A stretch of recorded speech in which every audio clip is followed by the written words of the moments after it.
지역 일간지에 올라온 주요 기사를 살펴보는 신문 토파 보기 시작하겠습니다. 먼저 이사철 깡통매물 주의보라는 기사부터 볼 텐데요. 이 전세가가 매매가와 같아지거나 혹은 매매가를 넘어선 경우를 깡통전세라 말합니다. 이럴 경우 세입자가 집주인에게 전세 보증금을 돌려받지 못하는 경우가 생기는데요. 충청권 일부 지역에서 아파트 전세가율이 깡통전세 위험 수준을 넘어선 것으로 나타났습니다.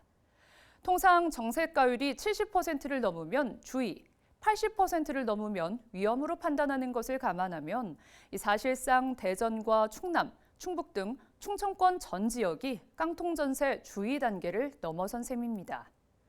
주택시장 침체 속 전셋값보다 매매 가격이 더욱더 빠르게 하락하고 있기 때문으로 풀이되는데요. 대전과 충남 아파트 매매가는 올 1월부터 지난달까지 꾸준히 하락 추세인 반면 전셋값은 여전히 고점을 유지 중인 상태입니다. 깡통전세 피해를 예방하려면 적어도 시세 70%가 넘는 전세 물건은 피해야 하며 여러 매물을 확인하고 신중하게 고민한 뒤 결정해야 합니다. 이어서 충남 지역 상용 근로자 1인당 임금 총액 증가율이 전국에서 가장 높다는 보도 보겠습니다. 충남도가 분석한 자료에 따르면 지난 4월 기준 도내 상용 근로자 1인당 월 평균 임금은 438만 5천 원인데요.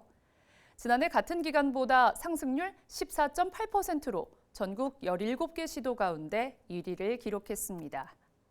도내 근로자 1인당 월 평균 근로시간은 171.7시간으로 경남, 울산에 이어 세 번째인데요.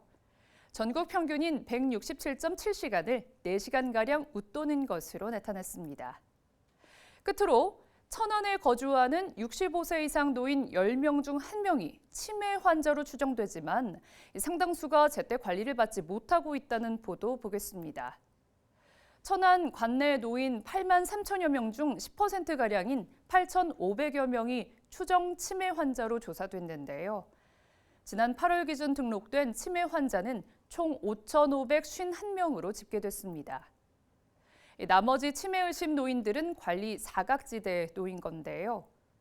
치매는 무엇보다 조기 발견과 적절한 관리가 중요합니다.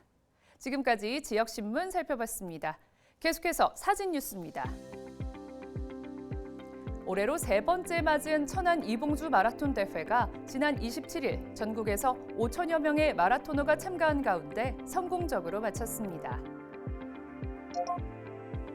세종시가 초등학생을 대상으로 실시한 음식문화 개선 포스터 공모전에서 선정된 우수작품 30여 점이 다음 달 4일부터 5일간 시청 1층 로비에 전시됩니다.